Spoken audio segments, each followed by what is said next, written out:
Quran surat Ali Imran ayat 42. A'udzu billahi minasyaitonir rajim. Wa idz qalatil malaikatu ya Maryamu innallaha astafaki wa tahharaki wastafaki ala nisa'il alamin. Artinya, dan ingatlah tatkala berkata malaikat, wahai Maryam, sesungguhnya Allah telah memilih engkau dan membersihkan engkau dan telah memuliakan engkau atas sekalian perempuan di alam. Dan ingatlah tatkala berkata malaikat, wahai Maryam, sesungguhnya Allah telah memilih engkau dan membersihkan engkau dan telah memuliakan engkau atas sekalian perempuan di alam. Ayat ini telah melanjutkan cerita tentang pertumbuhan diri Maryam yang dikala kecilnya itu dalam asuhan Zakaria. Dia telah mulai besar dan akan dewasa. Maka diingatkan Allah lah kepadanya bahwa dia telah menjadi pilihan Allah, termasuk orang-orang yang terpilih sebagaimana Adam, Nuh, keluarga Ibrahim, dan Rasul serta nabi-nabi yang lain tadi. Dan Nabi kita Muhammad Shallallahu Alaihi Wasallam datangnya jadi bukti bahwa Maryam itu pun mustafiyah di sisi Allah. Sebab itu beberapa ulama Islam diantaranya Ibnu Hazmin Al-Andalusi berpendapat bahwa Maryam itu nabiyah. Menurut dia, perempuan-perempuan yang jadi nabiyah ialah Hawa, Sarah istri Ibrahim, Hajar Siti istri Ibrahim, ibu Nabi Musa, dan Asia istri Fir'aun. Semuanya itu saja perempuan-perempuan yang jadi nabiyah.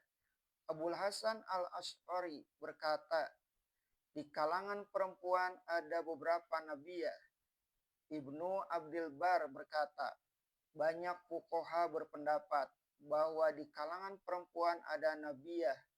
As-Suhaili pun berkata demikian tentang Maryam ini. Al-Qurtubi berkata, yang sahih ialah bahwa Maryam itu adalah seorang nabiyah karena malaikat menyampaikan wahyu kepadanya, mengandung perintah Allah dan perkabaran dan kabar selamat.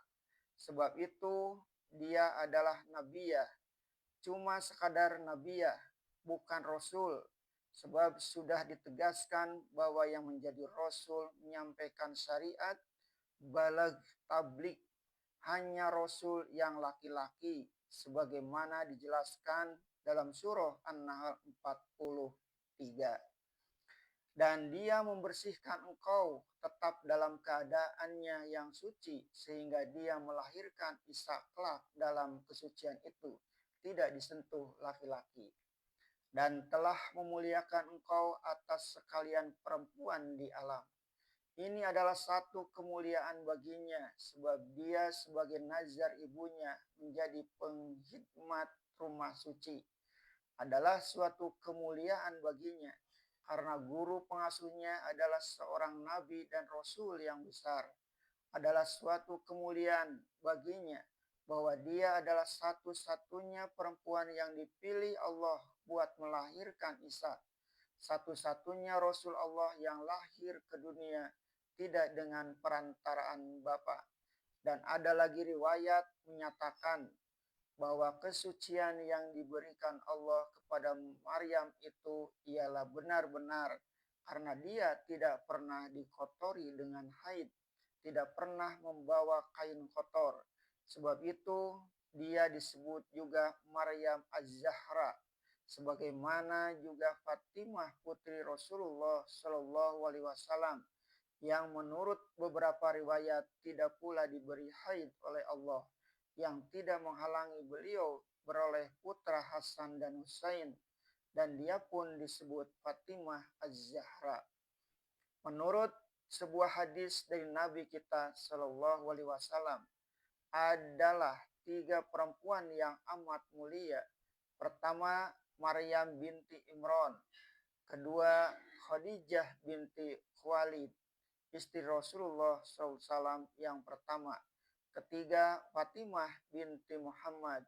Ridho Allah terlimpah bagi mereka semua. Amin. Akan tetapi ada juga ahli tafsir menjelaskan bahwasanya kemuliaan Maryam di atas segala perempuan di alam bukanlah buat seluruh zaman, melainkan di zamannya saja. Tidak ada tolak perbandingannya yang lain. Dan ada pula perempuan yang amat mulia dari perempuan lain di zamannya pula. Setelah disanjung Allah kesuciannya, Maryam pun selalu diperintah Tuhan memupuk anugerah ilahi dengan firman-Nya.